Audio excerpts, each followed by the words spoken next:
Okay,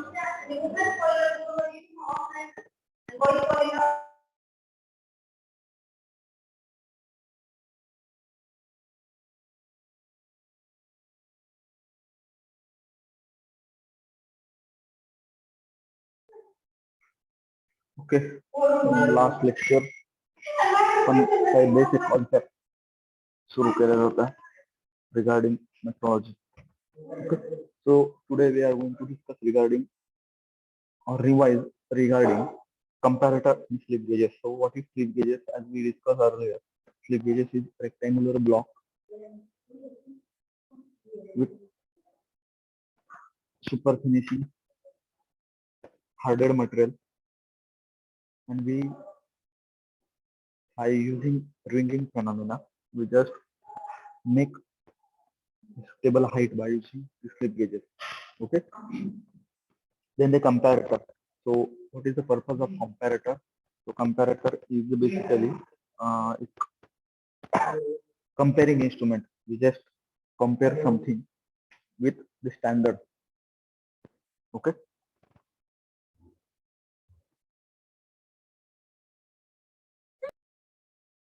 So by using vernier caliper or micrometer, we actually calculate the numerical value of particular reading. But by using comparator, we just compare the your value with the standard.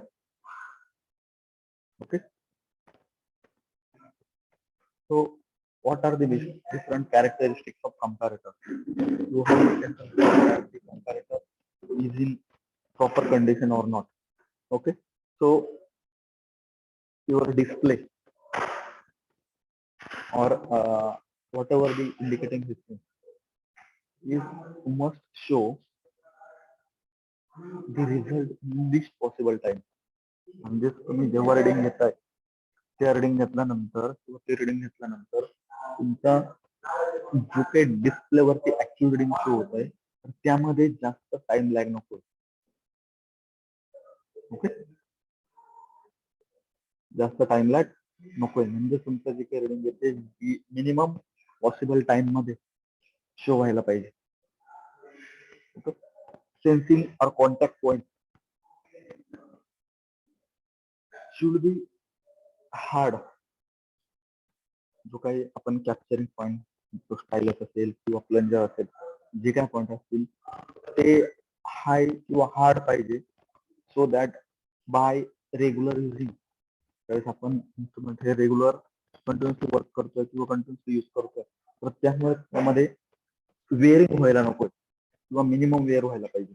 कारण by default जर wearing जर झाली तर it will directly affect on your reading and also it will increase your maintenance cost. Okay,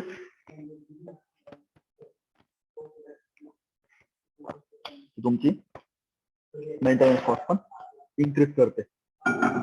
okay, कारण एका particular timing नंतर तुम्हाला तो प्लंजर हा चेंज करावा लागतो किंवा स्टायलस जो तो चेंज करावा लागतो. Okay, then it must have high magnification range.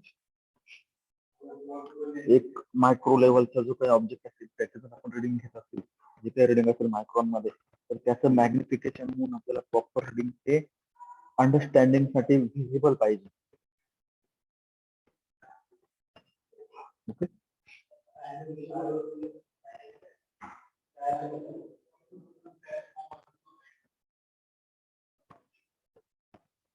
Then it should be free from backlash error. आणि जिथे फ्रिक्शन होतं त्या फ्रिक्शन फ्री पाहिजे. कारण कंटिन्युअसली जर फ्रिक्शन वगैरे जर तुमच्या ऑब्जेक्ट मध्ये जर राहिलं तर बाय डिफॉल्ट तुमचा जो काही ऍक्च्युअल रिडिंग असणार आहे ऍक्च्युअल रिडिंग हे स्टँडर्ड पासून डेविएट होणार आहे. ते डेविएशन तुमचं मिनिमम पाहिजे. यासाठी तुमचं जो काही फ्रिक्शन असेल वर्किंग पार्ट मध्ये किंवा मुव्हिंग पार्ट मध्ये हे कमी पाहिजे. So that we can calculate the proper reading or accurate reading.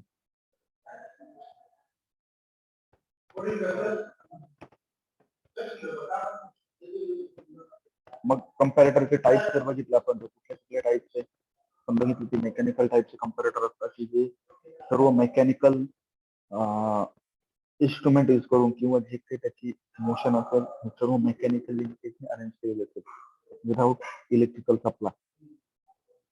Okay, so maximum time electrical supply हा ऍबसेंट असतो. सर्व मुवमेंट जी असतील ती मेकॅनिकली असते.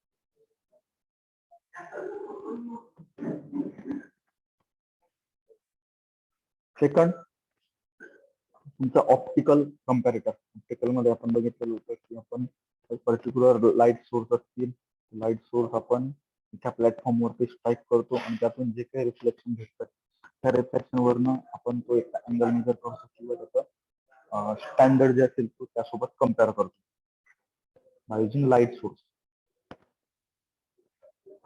इलेक्ट्रिकल किंवा इलेक्ट्रॉनिक कम्पॅरेटर असतील, एलव्हीडीटी असतील, सिग्मा कम्पॅरेटर असतील, की जे काय करतात तुमचे एलव्हीडी मध्ये जशी तुमची मुवमेंट होणार आहे त्या मुवमेंट नुसार, प्लंजरच्या मुवमेंट नुसार तुमचं किती व्होल्टेज कमी जास्त होत आहे त्यानुसार तुमचा सिग्नल जो असेल तो पास करणार आहे, त्यानुसार तुमचा रिडिंग शो होणार एलव्हीडीटी मध्ये.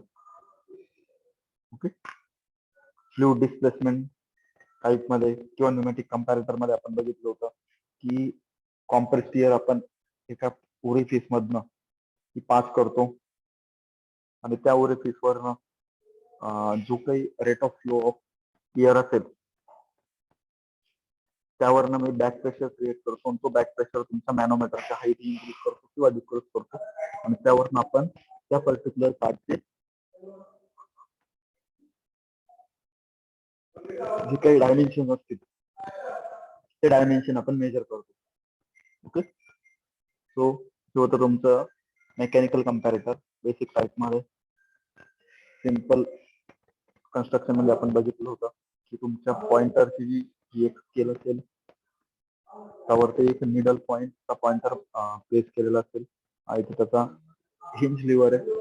त्याच्यानंतर एक कॅन्टिलिव्हर टाईप मध्ये बीम आहे, एका गेज ब्लॉक वरती प्लेस केलेली आपल्याला सर्किट मेजर करायचं त्यावरती स्प्रिंग अटॅच असेल फॉर एनलार्जमेंट किंवा रिटर्न सोर्ससाठी. त्यानंतर इथे स्टॉपर प्रोव्हाइड केलेले to set delimitation for this pointer. Okay,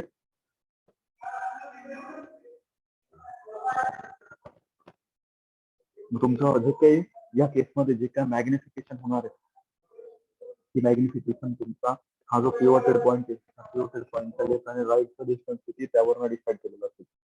so त्याला बोलता magnification ratio. So your magnification ratio is P divided by O. Okay, P आणि O यांचा यावरून आपण मॅग्निफिकेशन रेशो कॅल्क्युलेट किंवा मॅग्निफिकेशन फॅक्टर हा कॅल्क्युलेट केलेला होता. तर मग आता हा जो काही गेज ब्लॉक आहे ह्या पर्टिक्युलर ऑब्जेक्टचे डायमेन्शन मला मेजर करायचे. त्या केसमध्ये मी काय करणार आहे, तो ऑब्जेक्ट असेल तो ह्या स्टायलसच्या खाली किंवा प्रोबच्या खाली इन्सर्ट करणार.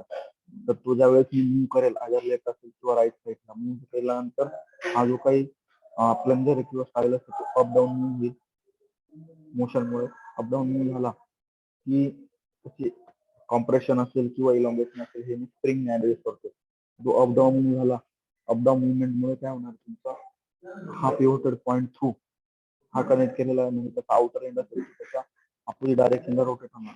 हा वरती गेल्यानंतर पिव्होटेड पॉईंट पासून डाऊन डायरेक्शन म्हणजे काय होईल, डायमेन्शन जर प्लस झालं तर हा या डायरेक्शनला आला म्हणून मी प्लस डायमेन्शन दाखवलेलं आहे. म्हणजे त्यानुसार मी त्या पॉइंटरवरनं जे काही डिस्टन्स असेल किंवा जे काही मुवमेंट असेल ती मुवमेंट ही कॅप्चर केली. ओके,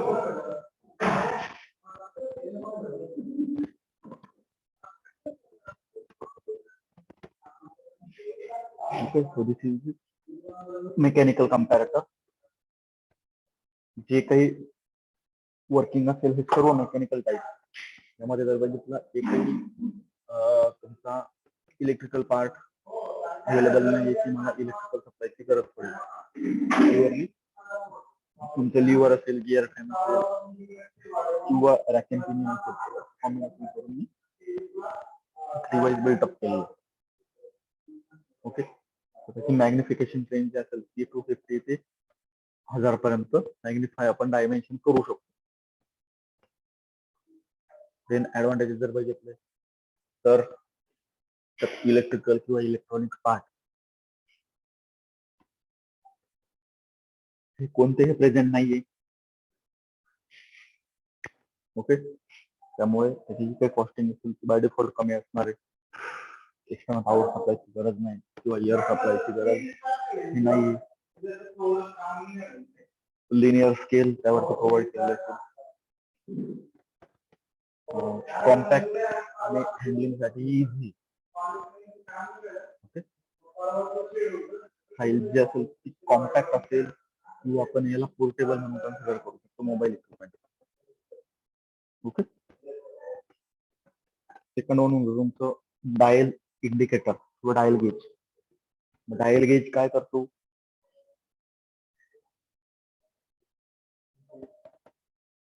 जसं आपण मेकॅनिकल कंपॅरेटरचा प्रिन्सिपल बघितला, जर तुमचे लिव्हर्स असतील, गिअर ट्रेन असतील किंवा काही डिफरंट टाईपचे गिअर्स असतील तर त्याने मी मोशन ट्रान्सफर करतो. मग सिमिलर मी तुमच्या डायल इंडिकेटर मध्ये यूज केलेलं होतं. मग तिथे मी रॅक अँड पिनियन गिअरची अरेंजमेंट प्रोव्हाइड करतो. Okay, so your dial indicator consist of contacting point. सायलर्सवरती एक प्रूफ माउंट केलं तर त्याला कॉन्टॅक्टिंग पॉइंट. ही तुमची मेन स्केल होती, जी रोटेट होत होती. आपण त्याला रोटेट करत होतो. त्यानंतर एक स्मॉल स्केल असेल तुमच्या मेन स्केलवरती किंवा मेन डायलच्या स्केलवरती. कम्प्लीट रेव्होल्यूशन झाल्यानंतर हा एक एमएमने पुढे सरकतो. ओके, हा एक लॉकिंग नट होता किंवा सेट स्क्रू आपण त्याला म्हणू शकतो. हे झालं तुमचं आउटर व्ह्यू. ऍट ऍक्च्युअल या डायमेन्शन किंवा या पद्धतीने तुमचा डायल इंडिकेटर हा दिसत होता. आणि इन कन्स्ट्रक्शनल व्ह्यू हा या पद्धतीने होता. हा एक तुमचा जो काही प्लंजर असेल किंवा कॉन्टॅक्टिंग पॉईंट असेल, हा तुमचा कॉन्टॅक्टिंग पॉईंट होता. या कॉन्टॅक्टिंग पॉईंट वरती मी एक गिअर माउंट केला होता. तर इथे जी काही अरेंजमेंट गिअर आणि या कॉन्टॅक्टिंग पॉईंटची ती झाली तुमची रॅक अँड पिनियन टाईप मध्ये. त्यातला जो सर्क्युलर असेल त्याला पिनियन बोलता, आणि जी ऑसिलेट होणार आहे किंवा left to right, right to left किंवा up to down, down to up अशी जी मुवमेंट होणार त्याला रॅक बोलता. ओके, हे दोन मीडियम तुमचे पॉवर ट्रान्समिशन साठी यूज होतात.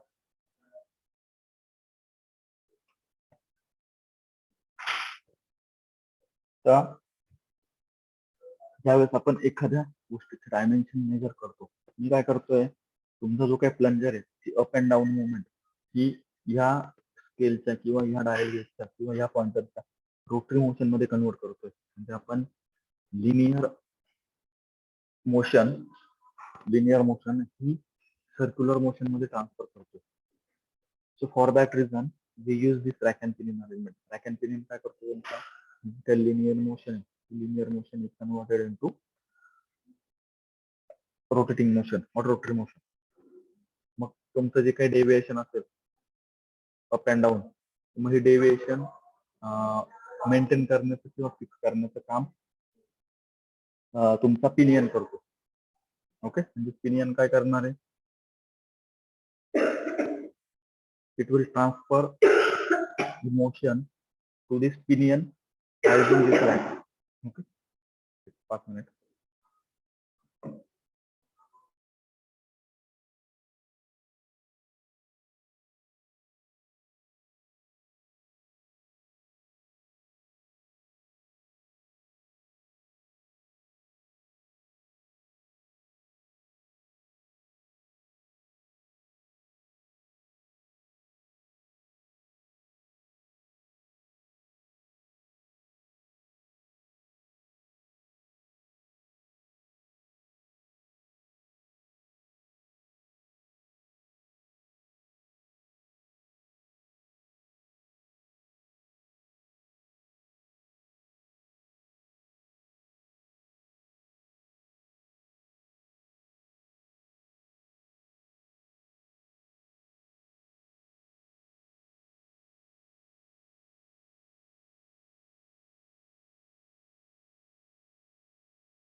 Okay, so in dial indicator काय म्हणतो की जो काही तुमचा लिनियर मोशन असेल, हे लिनियर मोशन ही रोटरी मोशन मध्ये ट्रान्सफर होते.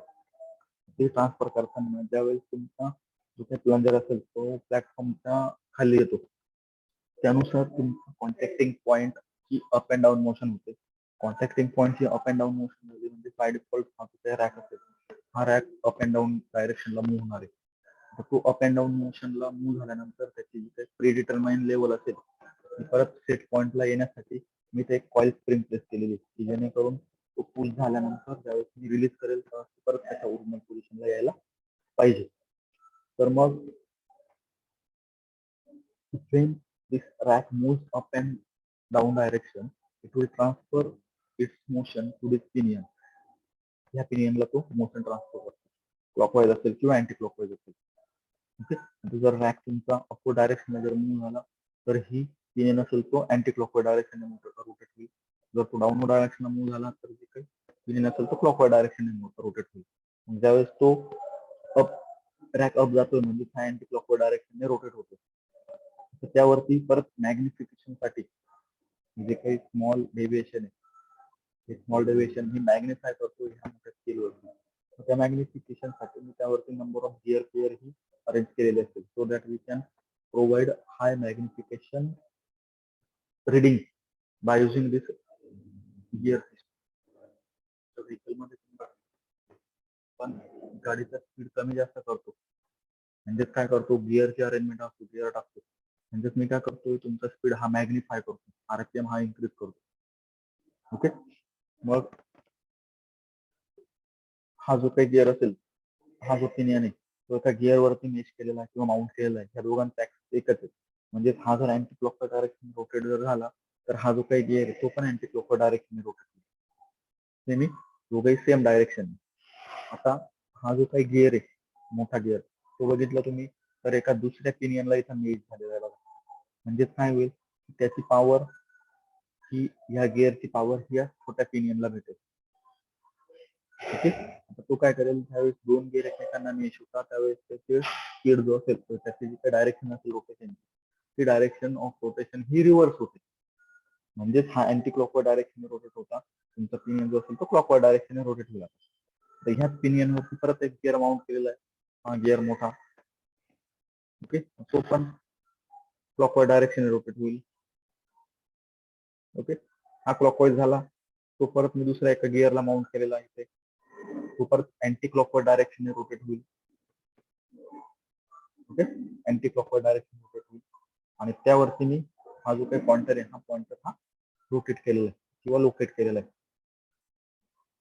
त्यानुसार तुमची जी काही रिडिंग असतील ते रिडिंग पॉइंटरने त्या स्केलवरती डिस्प्लेवरती शो होणार. ओके, हे झालं तुमचं dial indicator type of comparator. यात जर बघितलं हे परत तुमचं मेकॅनिकल टाईप कंपॅरेटर आहे, ज्यामध्ये सर्व जे काही वर्किंग पॅरामीटर आहे हे वर्किंग पॅरामीटर हे मेकॅनिकल टाईपचे, म्हणजे मी गिअरची पेअर अरेंज केलेली आहे, त्या गिअरनुसार किंवा त्या गिअर पेअरनुसार मी डेटा असेल तो कॅप्चर करतो. So this is again simple mechanical type comparator called as dial indicator. Then sigma comparator.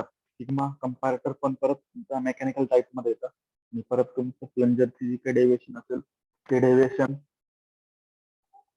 हे मॅग्निफाय करून पॉइंटरने स्केलवरती डिनोट करतोय किंवा शो करतोय. मग यामध्ये परत एक प्लंजर आहे, त्या प्लंजर वरती एक नाईफ एज प्लेस केलेला आहे, इथे हा एक नाईफ एज आहे. ओके, तो स्क्रूने मी प्लंजरला पॅक केलेला आहे. प्लंजर असतो तो डायफ्राम मध्ये प्लेस केलेला आहे so that it will move back again into its original position when measuring is over. जसं आधीच्या केसमध्ये स्प्रिंग प्लेस केलेली होती, स्प्रिंग होती तसे इथे डायफ्राम असेल.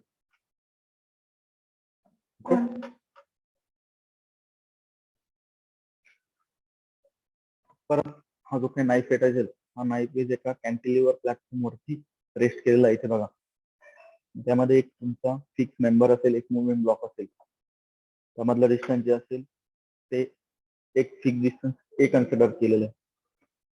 त्यानंतर याला एक लेवर वाय आर्म, हा वाय आर्म प्लेस केलेला आहे, त्याची लेंथ एल कन्सिडर केलेली आहे आणि त्यावरती एका फिक्स रेडियसची आर रेडियसची पॉइंटर प्लेस केलेला आहे, की जो तुमची स्केल वरती डायमेन्शन शो करतो. So when your plunger is move again either up direction or down direction, त्यावेळेस काय होणार आहे, हा जो काय पॉइंट एज आहे, जो नाईफ एज आहे, तो इथे टच झालेला आहे, तो पण काय होईल, अप किंवा डाऊन होण्याचा ट्राय करेल. ज्यावेळेस तो अप अँड डाऊन मूव्ह होईल, त्या केसमध्ये तो त्याचा जो काय फोर्स आहे तो या कॅन्टिलिव्हर प्लॅटफॉर्म वरती फोर्स करेल. त्यानुसार तुमचा कॅन्टिलिव्हर प्लॅटफॉर्म ह्या हिंज पॉइंटच्या अराउंड, हा हिंज पॉइंट आहे, ह्या हिंज पॉइंटच्या अराउंड हा वाय आर्म असेल, हा वाय आर्म हा अप अँड डाऊन डायरेक्शनला थ्रो करेल. तो अप अँड डाऊन डायरेक्शनला झाला, त्यानुसार ही जी काही बँड आहे, ड्रायव्हिंग बँड आहे, तो ड्रायव्हिंग बँड पण मूव्ह होईल. त्यामुळे हा इथला पॉइंटरचा रोलर आहे किंवा ड्रम आहे, तो पण रोटेट होईल. तो रोटेट झाला म्हणजे तुमचा पॉइंटर आहे, तो एका फिक्स डायरेक्शनला मूव्ह होईल. ओके, त्यानुसार आपण परत त्याचे डायमेन्शन असतील किंवा जे काही डिस्प्लेसमेंट असेल ते मेजर करू शकतो.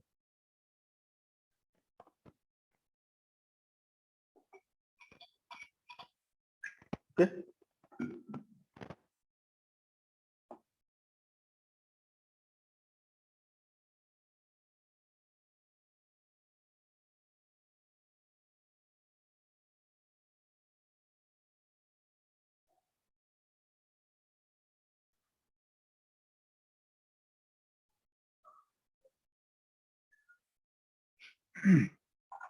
so this is sigma comparator. या टाइप मध्ये ऍक्च्युअल जर बघितलं तर या टाइप मध्ये सिग्मा कंपॅरेटर हा तुम्हाला दिसतो. हा एक फिक्स ब्लॉक असतो इथला, हा एक फिक्स ब्लॉक असतो आणि हा मुव्हेबल ब्लॉक आहे. या मुव्हेबल ब्लॉक वरती पुढे मी हा Y arm length of L, हा वाय आर्म हा प्लेस केलेला असतो. त्यावरती हा जो काही फिक्स ब्लॉक आहे इथे, ह्या फिक्स ब्लॉक वरती आपण नाईफ एजचा फोर्स हा प्रोव्हाइड करत असतो.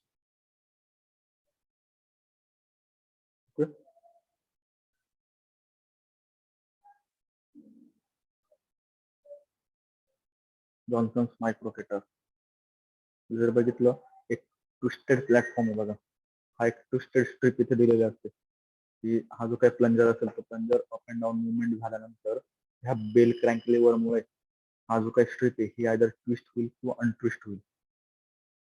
मग ती जेवढी ट्विस्ट झालेली असेल किंवा अनट्विस्ट झालेली असेल त्यानुसार मी तुमचा पॉइंटर जो असेल, हा पॉइंटर असेल तो पॉइंटर तुमच्या रिडिंग ही शो करतो.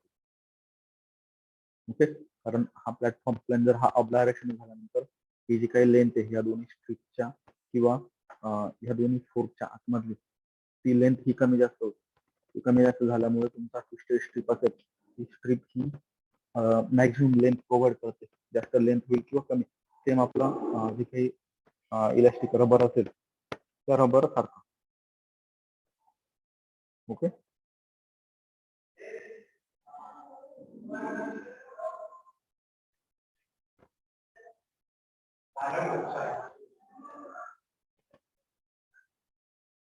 ओके,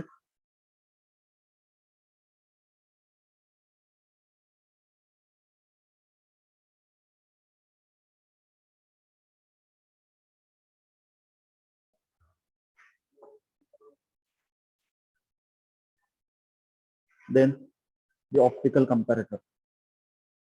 ऑप्टिकल कंपॅरेटर मध्ये जर बघितलं तर एक लाईटचा सोर्स आहे, लाईटचा सोर्स आपण एका कंडेन्सर वरून एका मिरर वरती पास. ओके, आता मिरर वरती पास होताना मिररचे जे काही रिफ्लेक्शन असेल ते एका स्क्रीन वरती रिफ्लेक्ट करतोय. आता ज्यावेळेस तुमच्या मिररची डायमेन्शन किंवा मिररची डायरेक्शन चेंज होणार आहे, त्या डायरेक्शन किंवा डायरेक्शन मिररची डायमेन्शन चेंज होणार, डायरेक्शन चेंज होणार आहे, त्यानुसार तुमची स्क्रीन असेल त्या स्क्रीनवरनं किंवा त्या स्क्रीनवरती रिफ्लेक्टेड लाईट साईडला सरकणार. तो प्रिन्सिपल मी कसा यूज करतो, जो काही मिरर असेल त्या मिररला एक कॅन्टिलिव्हर प्लॅटफॉर्म किंवा हिज प्लॅटफॉर्म मी अटॅच केलेला आहे तिथे. त्या खाली तुमचा वर्कपीस असेल, तो काय करेल, ह्या प्लंजरवरनं डेटा कॅप्चर करेल आणि तो अनइवन प्लॅटफॉर्म जर असेल तर अनइवन प्लॅटफॉर्म असल्यामुळे हा plunger up and down move होईल. Okay, up and down move होईल. तो अप अँड डाऊन मूव्ह झाला म्हणजे दुसऱ्या साईडचा जो काही प्लंजर असेल तो पण अप अँड डाऊन मूव्ह होईल. त्यानुसार तुमची जी काही मिरर आहे तो मिरर ची angle with respect to horizontal तो चेंज होणार. त्यानुसार तुमची स्क्रीनवरती जे काही इमेज रिफ्लेक्शन भेटणार आहे त्या काही लिनियर डायमेन्शनला मूव्ह होतो. त्यानुसार आपण त्याचं जे काही रिडिंग असेल ते कॅप्चर करू शकतो. तर इथे X1 आणि X2 किंवा X3, X1 आणि X2 ही इंच मध्ये ठेवलेले, जेवढं तुम्ही डिस्टन्स जास्त करणार आहे त्यानुसार तुमची मॅग्निफिकेशन रेंज असेल ती इन्क्रीज होत जाईल. Okay, so this is the mechanical optical comparator. सर्व लिंकेज असेल ते मेकॅनिकल टाईप्स आहे आणि लाईट सोर्स हा यूज केलेला आहे.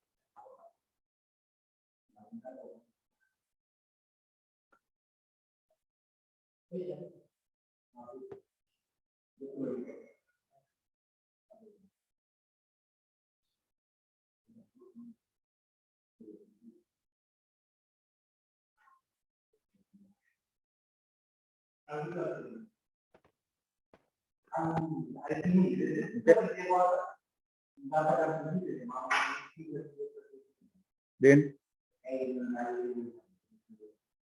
Pneumatic comparator. न्यूमॅटिक कंपॅरेटर मध्ये मी high pressure air, compressed air ही यूज करतो आणि त्यावर मी डायमेन्शन मेजर करतो. सो इन न्यूमॅटिक कंपॅरेटर एक एअर कॉम्प्रेसर किंवा एअर रिसिव्हर असेल, इथे कॉम्प्रेस केलेली एअर स्टोअर केलेली आहे, ते मी फिल्टर करतो की जेणेकरून जे काही एअर मधले फॉरेन पार्टिकल असतील ते सिस्टम मध्ये जायला नको. ती एअर मी एका कंट्रोल ओरिफिस वरनं एका नोझल वरती स्ट्राईक करतो. ही नोझल असेल, याचा एरिया असेल, एका फिक्स एरियाने मी इथं एअर की बाहेर पास करतोय. हा तुमचा वर्किंग सरफेस असेल किंवा वर्कपीस असेल की ज्याचे डायमेन्शन तुम्हाला मेजर करायचे. इथे म्हणजे काय होणार आहे, कॉम्प्रेस एअर फिल्टर होणार आहे. ती ओरिफिस मधनं गेल्यानंतर त्याची व्हेलॉसिटी इन्क्रीज होईल. हाय व्हेलॉसिटी एअर जी असेल ती एअर ही या नोझल मधनं पास बाहेर जाण्याचा ट्राय करेल आणि ती ह्या सोर्स मधनं बाहेर पडेल. आता जर बघितलं तर हा जी काही नोझल आहे या नोझलचा आणि वर्कपीसचा जो काही गॅप आहे त्या गॅपमुळे काय होणार आहे, तुमच्या सिस्टीमवरती बॅक प्रेशर क्रिएट होणार. म्हणजे तुम्ही एखादी जर पाण्याची नळी असेल, पाण्याची नळी जर नळ चालू करून ती जर समोरने जर बंद करून ठेवली तर बाय डिफॉल्ट नळाजवळ जे काही कनेक्शन ते लूज होतं, कारण सिस्टीमवरती बॅक प्रेशर तयार होतो. ओके, मग सेम इथे तुमच्या इयरला बाहेर जाण्यासाठी जास्त चान्स नसल्यामुळे या सिस्टीमवरती इथे बॅक प्रेशर क्रिएट होईल. मग ह्या बॅक प्रेशरचा यूज करून मी डायमेन्शन मेजर करतो. मग ह्या बॅक प्रेशर वरती काय होईल, इथे एक सिलेंडर प्लेस केलेलं आहे, त्यामध्ये एक ट्यूब जी असेल ती इन्सर्ट केलेली आहे आणि इथे एक मॅनोमीटर आहे. ज्यावेळेस सिस्टम वरती बॅक प्रेशर क्रिएट होईल ते ह्या मॅनोमीटर वरती वरतून एअरचा प्रेशर क्रिएट होईल वॉटर वरती. ओके, परत इकडनं जी काही एअर येते ती एअर इथनं पास होणार आहे, ती तुमच्या मॅनोमीटर मधलं जे काही टँक मधलं वॉटर असेल त्यावर प्रेशर क्रिएट करेल. त्यानुसार तुमच्या मॅनोमीटरची जी काही हाईट आहे ती कमी किंवा जास्त होईल. ओके, त्यानुसार तुमचं जेवढं डेव्हिएशन असेल किंवा जेवढं डायमेन्शन असेल ते इथनं मेजर करता येतं. जर तुमचा इथं ऑब्जेक्टच नसेल तर जी काही एअर असेल ती एअर डायरेक्टली फ्रीली ऍटमॉस्फिअरला रिलीज होणार आहे. त्यामुळे त्या मॅनोमीटरचं रिडिंग हे मिनिमम दाखवेल, कारण तिथे बॅक प्रेशर क्रिएट होणार नाही. मी जेवढा ओरिफिस किंवा जेवढं ओपनिंग मधून बंद करण्याचा ट्राय करतोय तेवढं तुमचं सिस्टमवरती बॅक प्रेशर क्रिएट होणार, त्यामुळे तुमचं रिडिंग ही इन्क्रीज होत जाणार. Okay, so this is pneumatic comparator.